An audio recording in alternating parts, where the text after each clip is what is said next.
Hello and welcome everyone to Murchison Minerals webinar today. And presenting today will be the company's President and CEO Troy Boisjoli. Being a geologist by background and having 15 years of cumulative exploration, project development, operations, and regulatory experience, Troy was the key personnel to the success of multiple mine discoveries when he was at NextGen Energy and Chemical, prior to joining Murchison. And today, Troy will be giving a presentation on Murchison's projects, providing his insights to the recently announced results of the Bartifer Zone in the HPM project located in Quebec. And following his presentation, we'll be opening the floor for a Q&A session. So please be advised to submit your questions using the questions and answers box located right below the media player window you are seeing me talking right now. And you can also download the slides in the presentation by clicking on the handout button. That is the far right icon located in the row of icons in the middle of your screen. So with that being said, Troy, please take it from here. Thanks, Thomas. Appreciate the introduction and appreciate everyone's interest and spending some time to go through Murchison Minerals, an introduction to the company, to our projects, both in Quebec and Saskatchewan, and more specifically to some of the recent work we've been doing and announced at our Barre de Fer zone on our HPM project in Quebec. So with that, I'll kick off. Some of the information I'll be talking about today is forward-looking. Please read through the statement, or it's available on our website as well. So overall, we're a company that is focused on the discovery and the development of critical minerals, critical metals. For instance, nickel, copper, cobalt, zinc. In our current times, these minerals are at the forefront of a transition to a low carbon economy, and really spurring on and becoming one of the fastest growing segments of the economy. And to meet that demand requires continued and significant investment in exploration, discovery, development, and production of these minerals. And I think a critical component of that, which has been highlighted by recent events, over the last number of years as it relates to COVID, but certainly in the very near term with the extremely unfortunate situation evolving and that's currently ongoing in the Ukraine, demonstrates the need for stability of supply and stability of supply in very stable jurisdictions.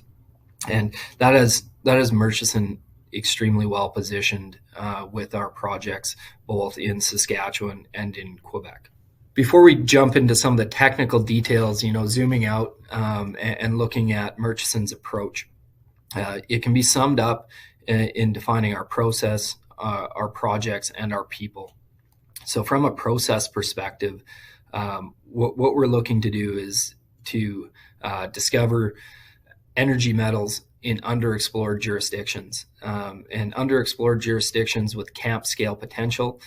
So not looking at a single target or occurrence, but multiple targets that has the ability and has the potential to develop into a mining camp. And as we touched on in the last slide, a very important consideration of that is jurisdiction, ensuring that we're working and operating in the best jurisdictions we can.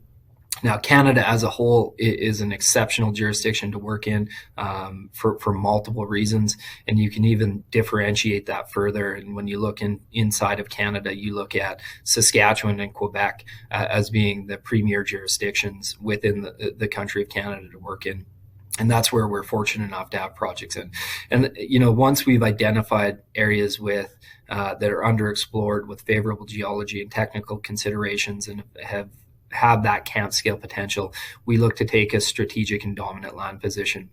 And we've done that at both the Brabant-Mackenzie project in Saskatchewan, where we hold over 630 square kilometers of mineral tenements, and also in Quebec, where as recently as Q4 of last year, we increased our land position by 4 times, or 4x, up to just under 580 square kilometers of mineral tenements in Quebec in the HPM region. Now, another key part of the process is, myself and our team are largely technical people. And as technical people, it is our job and our responsibility to make sure that the geoscience is out in front of the spend, and that we are diligent with assessing and making decisions based off the most up-to-date and available technical information. And that's a bit of the story around the recent news that we've put out within the HPM project, and that's the Barre de Fer zone that we highlighted last week in a release. And we'll get into more of that later in the presentation. But it's really making sure that we're diligent on the geoscience, on the technical aspect, and getting the technical information well out in front of the spend, which in turn is a efficient and responsible use of capital and a risk reduction mechanism.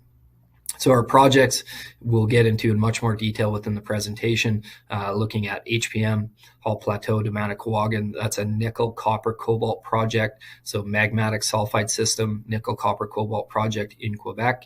The Brabant-Mackenzie deposit is a VMS. That's a VMS project. It's a zinc, copper, silver project located north central Saskatchewan. And any company, you accrue value through the people that you have in the organization. And for Murchison, that starts at a board level.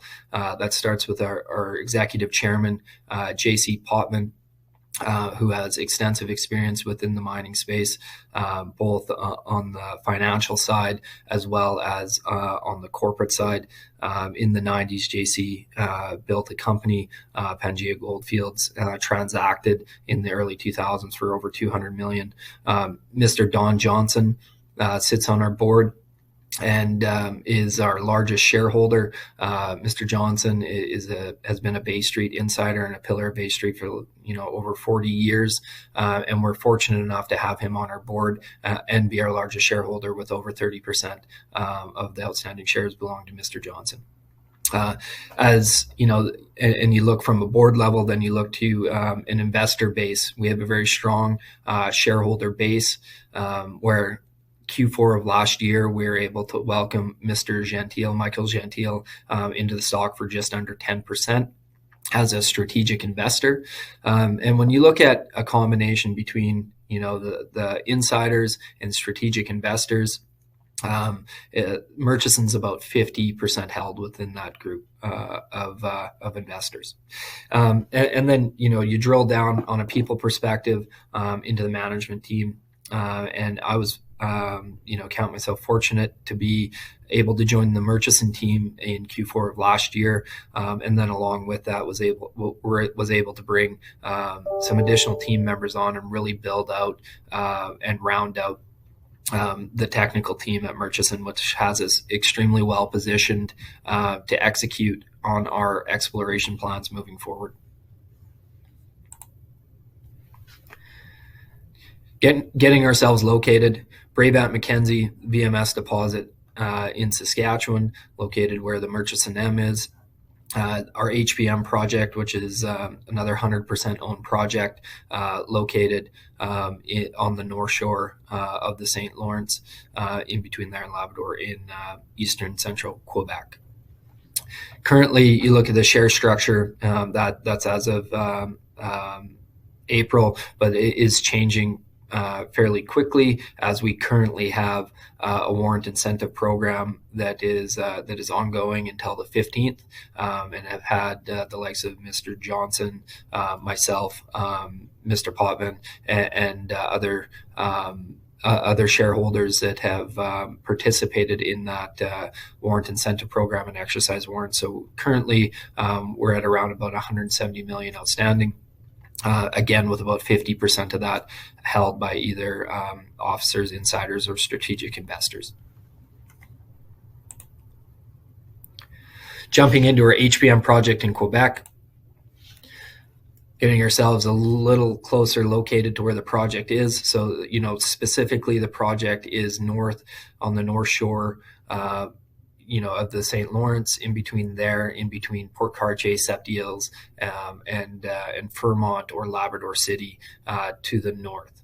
It's located in the Haut-Plateau de Manicouagan or HPM region of Quebec, and that's adjacent to the Manicouagan impact structure, which is the ring lake that you see, reservoir that you see just to the west of the HPM project.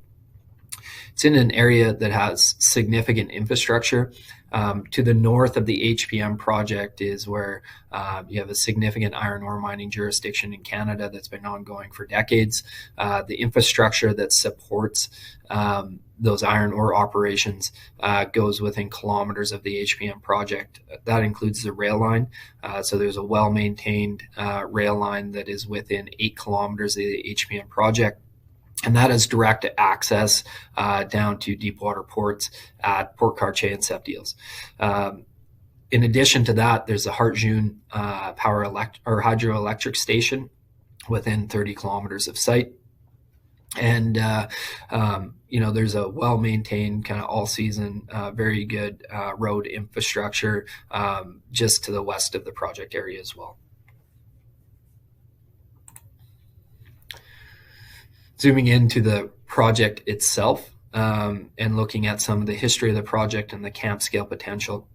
So historically, this project, largely the same project area, was held by Falconbridge in the late 90s and then through into the early 2000s.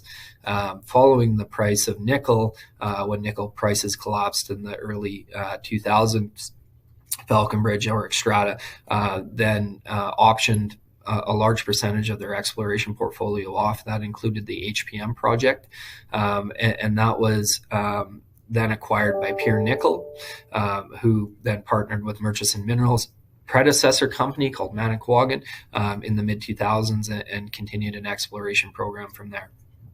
Jumping into the fundamentals of what you need for a camp scale prospect, a camp scale exploration project, you need to be in the right geologic setting, and we are. So what I mean by that is when you're looking for magmatic nickel sulfide systems, you need to be in an area that has a differentiated mafic intrusive complex that intrudes into rocks that already have some sulfur in them, and that's the setup here. That's the architecture here, where there's a broad, large-scale intrusive complex intruding into a paragneiss sequence that already has a significant amount of sulfur in it. That leads, those are the catalysts that are required to make significant amounts of nickel sulfide mineralization.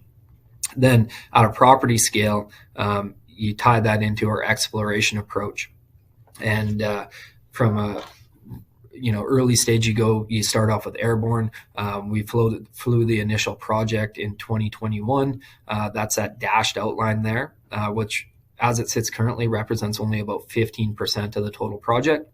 We flew that with a VTEM survey, identified around 50 anomalies, prospective targets, EM targets that we associated with near surface nickel-bearing sulfide mineralization. The advantage of one of the many advantages of the HPM project is that it has a high percentage of outcrop, a high degree of these anomalies outcrop, and so you're able to get on the ground and look at the anomalies that you have from the VTEM surveys, get onto the ground and prospect those, and look at ground truthing what you see from your airborne.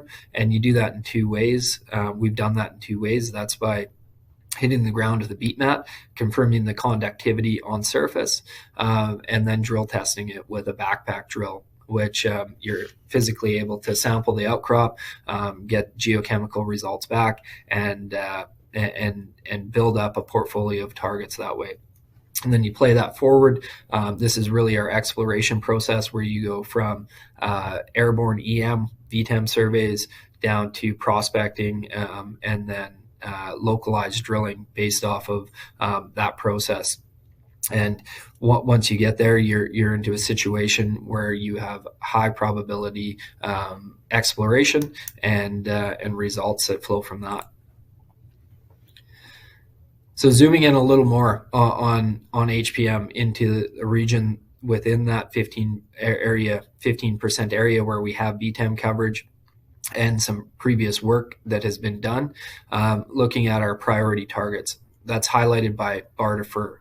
Barre de Fer is a high-grade nickel, copper, cobalt mineralization that was discovered on surface. There's 25 drill holes that have been put into the area. That was in between 2001 and 2008.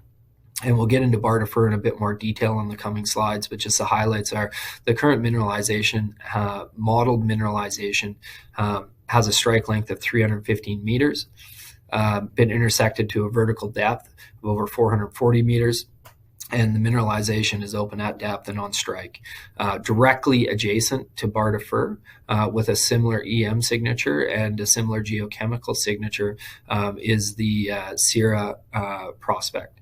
And that is nickel, copper, cobalt, sulfide mineralization outcropping on surface up to 0.82% nickel equivalent. And our technical thesis is looking at how Barre de Fer and Sierra relate to one another, and the potential that these adjacent EM anomalies are actually part of a broader sulfide system.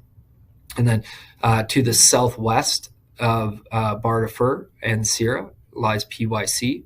That's a 1.95 kilometer long geophysical anomaly that has sulfide mineralization prospected along the majority of that EM trend. And as recently as last fall, we were able to drill test over 550 meters of that strike length. We had results posted on 2 of the holes. 6 of the 8 holes are remaining. Assay results are remaining and pending. However, the focus of the talk today really is the Barre de Fer zone. So Barre de Fer, as mentioned previously, was defined by 25 diamond drill holes for over 5,500 meters of drilling. Those results were brought in between the 2001 and 2008 time period, a mix between Falconbridge did some early work, and then the 2008 work was largely done by Murchison's predecessor company called Manicouagan Minerals. So the zone outcrops on surface. Based on the modeling, it has a strike length of 315 meters. It's composed of multiple stacked veins or lenses over about 150 meter wide zones with individual lenses up to 28 meters thick. The modeled mineralization is down to about 295 meters. However, on this isometric view on the left side of your screen, you'll note that there's significant mineralization beyond the extent of the modeling. And the modeling was brought down to 295 meters just for the sake of conservatism. You look at the 15105EX hole, which intersected significant sulfide mineralization down to at 400 to about 440 meters. And then you look up dip of that, and the next nearest drill hole to that is within around 120, 130 meters, which indicates, completely that Barre de Fer remains completely untested, completely unconstrained with drilling, and the potential to rapidly and significantly expand the zone of mineralization exists within the context of the summer program that we have planned this year at HPM.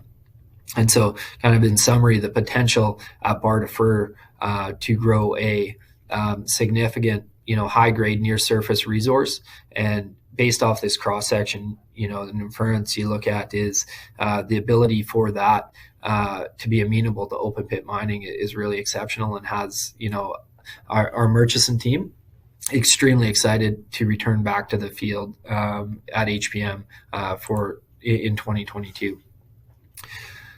Having a look at a more discrete cross section and some of the grades that we're talking about, we highlighted the dimensions of the zone of mineralization. You drill down on what some of the grades and thicknesses that we're talking about that were modeled at HPM, and we've got HPM 0803, which intersected over 52 meters of mineralization with a nickel equivalent grade of over 2%, so 2.04%. You can look at additional grades and thicknesses within the table there that range from around 0.5% nickel equivalent to 1% into the 2% and localized intervals in the 4% nickel equivalent range. So from a model perspective, we're seeing continuity in grade and continuity in tonnage across what we've modeled to date, with being in the very favorable position that there's only been 25 drill holes put into Barre de Fer. Those 25 drill holes have never been modeled to the extent and in the way that they've been modeled by the Murchison technical team over the last few months. And the zone is unconstrained. It's unconstrained by drilling at depth. It's unconstrained by drilling on strike. And we have an adjacent target which has a similar EM feature, similar geochemical characteristics in Sierra that is directly adjacent to that. And so that is the plan for this summer, that we will leverage the technical work that has been done by the Murchison team and apply a drill program here that with the intention of rapidly advancing the Barre de Fer zone at the HPM project. Here's a brief 3D video that summarizes what we talked about thus far in the presentation, zooming in on the location. The dashed line's about 15% of the project. We intend to fly a VTEM survey over the remaining 85% of the project this spring, which will identify a number of additional EM anomalies. Drilling here in 3 dimensions, you look at the zones modeling down to 295 meters over a strike length of 315 meters. And a thickness, contiguous thickness, maximum thickness of about 150 meters with individual lenses up to 28 meters thick.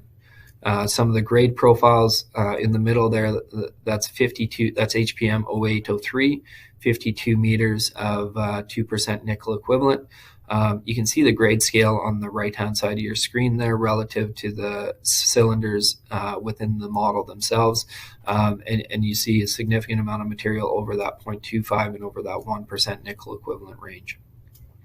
Looking at it in proximity to Sierra and the Maxwell plates modeled there, and the surface prospecting that we've done, and this will be the focus. This map area right here between Barre de Fer and Sierra is the focus and will be the focus of our 2022 exploration plan, in which we will, anticipating drilling from July through August and through September to significantly advance the resource in this area. That's in addition to the regional exploration plan, and the regional exploration plan will consist of covering the remaining 85% of the HPM project with high quality airborne EM, so VTEM geophysics. We will use that EM, the geophysics, to identify high priority conductive targets. Following that, we will get on the ground with 2 prospecting crews and prospect those targets, building up a very strong de-risk, highly prospective portfolio of nickel sulfide targets on the HPM project, further demonstrating the camp scale potential of the project.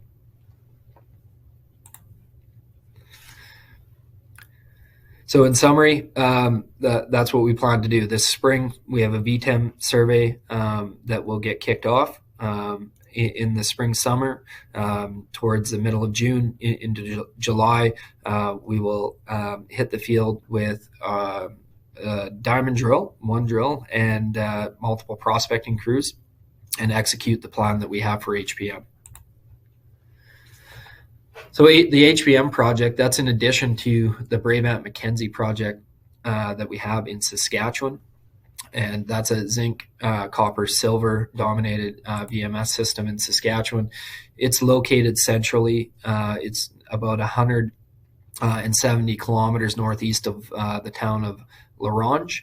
And if you look at the dash line going across the project area there, that's the main road that goes to the uranium mining jurisdiction in the Athabasca Basin in Saskatchewan. That's a road that goes up to Rabbit Lake, Cigar Lake, McLean Lake, etc. So it's very well maintained access through the area year round.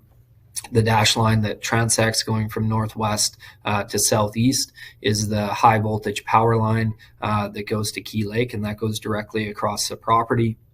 And it's right across the road from the northern village of Brabant, which allows us ease of access and the ability to operate at the Brabant Mackenzie project year round.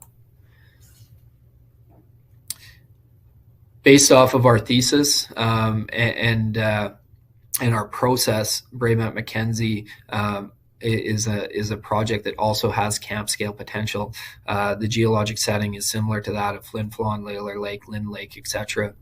Very notable VMS camps. The property scale exploration, they cover an extensive area, over 630 square kilometers of mineral tenements. And to date, Brabant Mackenzie BMK deposit is the only BMS deposit discovered within this package of geology. And when you think about VMS systems, typically you think about VMS systems occurring in clusters or pods or multiples. And that's a thesis that we're working under. We like the targets that we have on strike at Brabant, multiple targets that are very prospective. Which leads to the overall prospectivity of the Brabant Mackenzie project itself. Now, when you look at the deposit, we have an indicated and we have a mineral resource estimate as of 2018. The resource estimate contains 2.1 million tons at a zinc equivalent grade of just under 10%, 9.98%. In the indicated category. In the inferred category, there's 7.6 million tons at a grade of about 6.3% zinc equivalent. Now, the deposit itself, Brabant Mackenzie itself, remains open. It remains open on dip at depth, and it remains open on strike. Now, with Brabant Mackenzie, we're going through a very similar process to that we went through this winter on the HPM project, and we're undertaking a significant amount of compilation, desktop work, technical assessment work at BMK. And the entire intention of that work is to come when we return back to Brabant Mackenzie, either in Q4 of 2022 or Q1 of 2023, is to have a very well laid out, very defined plan to progress the project forward. And that includes really looking at resource optimization. So the ability to optimize through optimized drilling on the deposit itself, ensure that the high grade domains within the deposit are fully characterized. And what that would do is that has the potential to add metal. That has the potential to add metal to the deposit. The other opportunity at Brabant Mackenzie is looking at expanding the resource itself by drilling in areas that it's unconstrained in, and so that's down dip, that's on strike, and that's resource optimization. Once the resource, we're at a position where the resource has been optimized, then there's a clear path forward into a development stream for Brabant Mackenzie. That's in addition to looking at continuing to explore the high probabilities on strike of Brabant Mackenzie itself, and with the opportunity to expand and define the blue sky potential that exists on the Brabant Mackenzie deposit and project.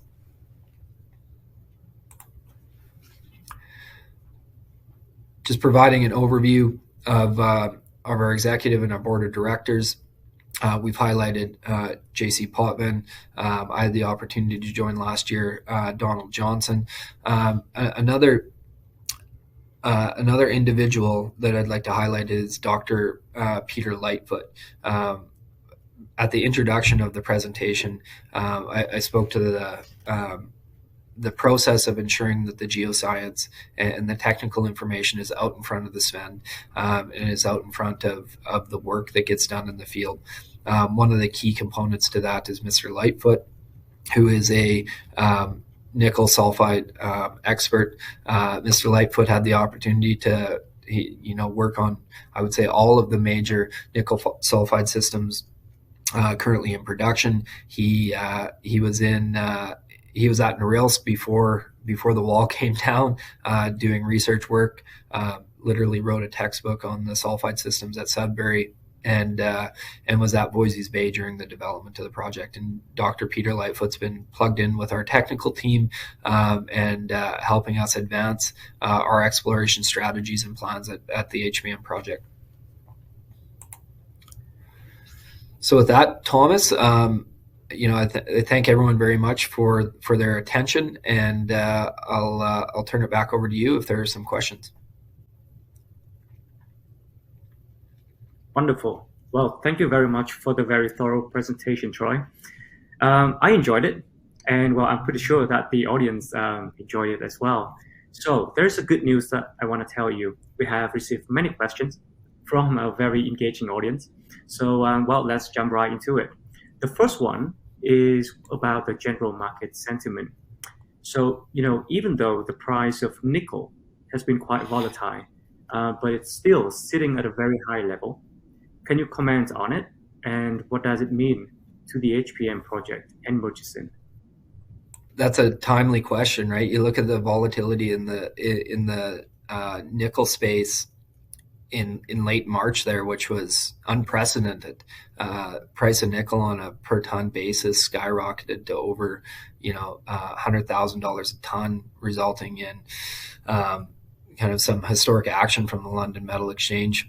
But I think from our perspective, you back out of that short-term volatility that we saw and that was potentially disruptive in the market. And the supply-demand fundamentals within the nickel space, within the critical mineral space, is extremely favorable. There's multiple projections out there that you can point to, projections where you have compound annual growth rates, in that 8-9% range over the foreseeable future, and that's that's even more acute when you're looking at Class 1 nickel. And right now, Class 1 nickel, which is a nickel used in batteries, comes from sulfide deposits. It comes from nickel sulfide deposits. And then you draw that a layer down and you look at then the number of deposits out there that are in stable jurisdictions that support not only stable jurisdictions, but jurisdictions and areas that have the ability to stand up projects that are aligned with some of the end users, ESG goals as well, from an ESG perspective. And then you back that out and you look at the HPM project, where it's we have a project with camp scale nickel sulfide potential that is very near to a hydroelectric facility from a green energy perspective, that has significant linear infrastructure already in place. And the profile holistically from a jurisdictional perspective, from an ESG perspective, full scale, looks very good for HPM as it relates to the growing demand in the nickel space, which is being driven right now, continually being driven by the demand for critical metals in the transition to a new economy. Awesome. Well, very insightful. And well, since you have just briefly mentioned about the critical minerals, so the second question cannot be more relatable. Last week, all miners were thrilled of the recent announcement from Ottawa about a plan to spend 3.8 billion Canadian dollars with a B to boost domestic mining activities on lithium, copper, and other strategic minerals, obviously, including nickel and zinc. So how does the announcement last Friday assist Murchison going forward?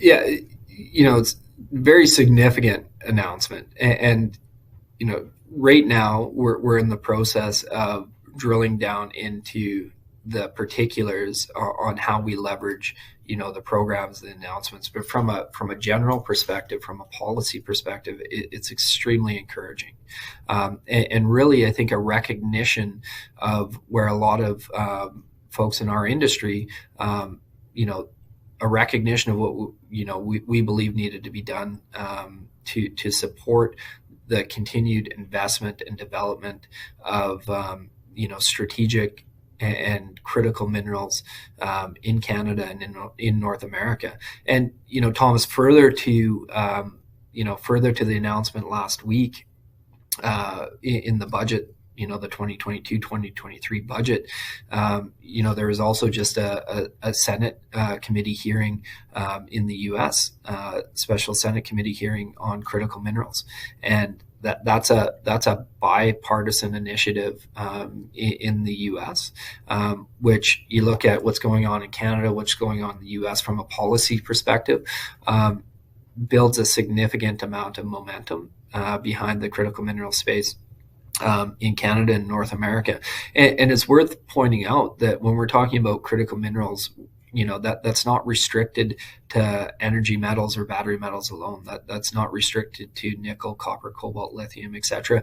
That expands into, that critical minerals list expands into zinc, certainly copper, etc. And so it's looking across the board at a broad spectrum of the raw materials that we need to live in the society we live in. I think the recent announcements are certainly just a recognition of that coming to the forefront now in terms of policy. Wonderful. Well, very great comment there, Troy.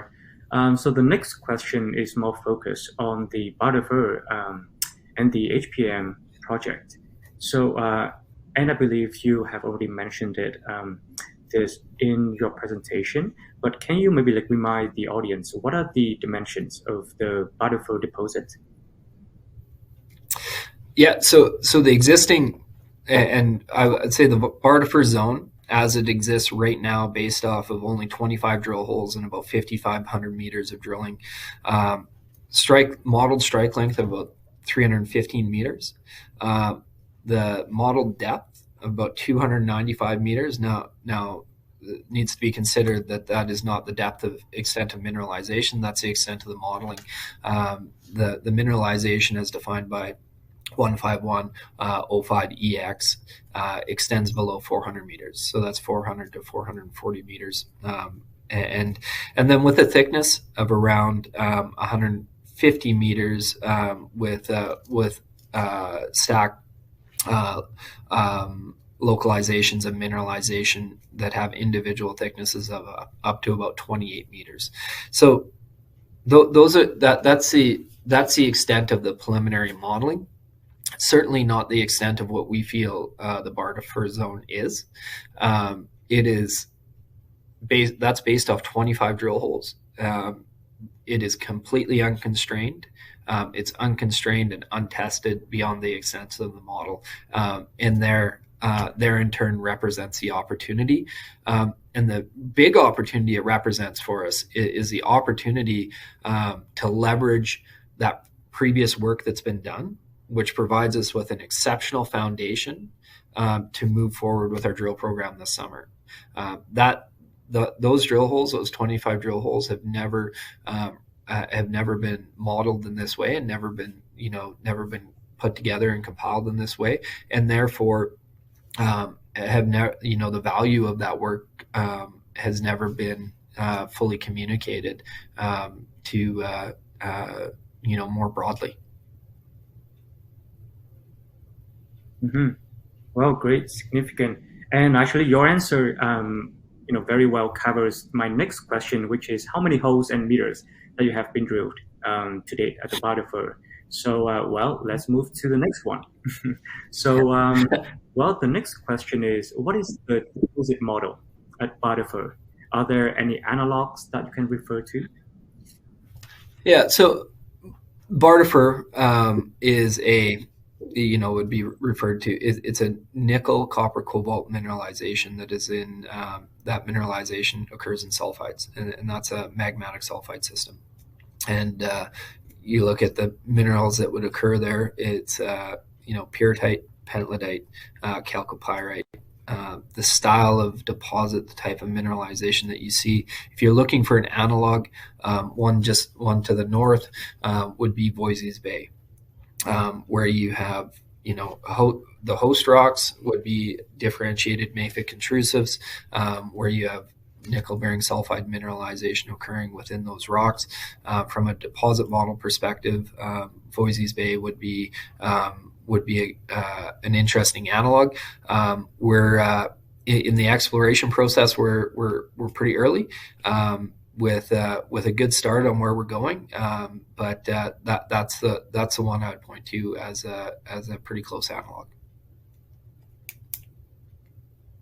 That's wonderful. Well, and I can tell investors, they always love it when provided a very easy understanding comparison.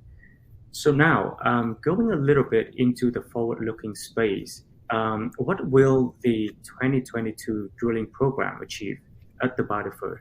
We're looking to achieve really the expansion of the Bartifer Zone, and capturing and characterizing the potential of Barre de Fer. That's in parallel to tying together our understanding of the relationship between Barre de Fer and Syrah, which are directly adjacent to each other, and have similar EM characteristics, similar geochemical characteristics. So in summary, this summer we intend to significantly advance the development of the Barre de Fer zone, and not just it, but also look to tie it together with the Syrah prospect. So how many holes and meters may be drilled this summer? Yeah, the program will be dynamic, and we will set up, we have a process in place where we will be looking at the assessment of results in real time. And so we'll start off with a planned program. That planned program will include about, assuming an average production rate of about 75 meters per day. We intend to be able to execute about 7,500 meters of drilling. So we're targeting about 7,500 meters of drilling. Great. That drilling will be split between Barre de Fer and Syrah. If I had to put a breakdown on it right now, I would say we're going to plan around 1,500 meters at Syrah and in between Syrah and Barre de Fer, and the remainder of the drilling will be focused on expanding and outlining BDF or Barre de Fer. How important is the copper component in each area? And I believe in each area means referring to the two projects that you have, the HPM and the BMK. Yeah. So HPM. So copper certainly contributes in both scenarios and in both projects. The value of copper, we anticipate, based off of what we know, that it would be a contributor to the saleable product. However, both projects, first Brabant Mackenzie in Saskatchewan is dominantly a zinc project, which you look at the price of zinc currently, and we're right around that $2 a pound mark, which is phenomenal zinc prices. And then you look at HPM and standard kind of nickel copper ratios. You look at producers like Voisey's Bay, etc., and certainly copper is a component of what's being produced there. But dominantly still dominantly a nickel component. Interesting at HPM, cobalt also ends up being, when you look at the mineralization, ends up being a serious consideration as well. And how do you see the timeline to capitalize on each of the projects?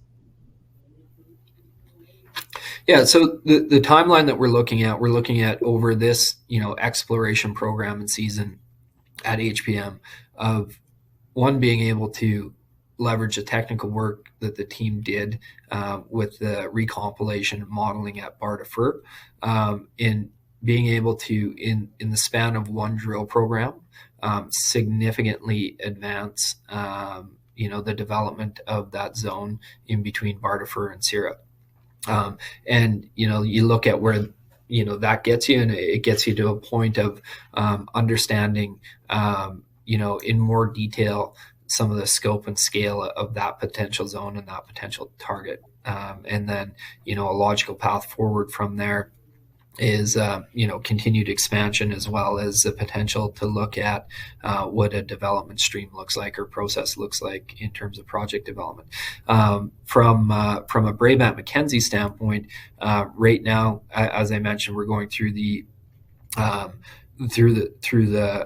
optimization exercise, and with the objective of defining that path forward for BMK, where we have the potential to return back to the field either in Q4 of this year or Q1 of next year, and execute that work plan and program that we're laying out currently, which will focus on resource optimization, a component of exploration to define the blue sky potential on the project, and that's all with the intention of progressing the project forward into a scoping level phase or into a project development phase. Well, sounds fantastic. Well, thank you so much, Troy, for answering those questions. And I think that well concludes our webinar today. So if there are any further questions or any questions that we haven't been able to address today due to the time limitation, please feel free to send them directly to Troy or myself. And you can find our contact information in the last page of the investor deck. And again, well, Troy, a big thank you to you for spending the time today with us. And it's always our pleasure to have you. Thank you very much, Thomas. Appreciate you hosting, and certainly appreciate everyone's time in attendance today. Thank you very much.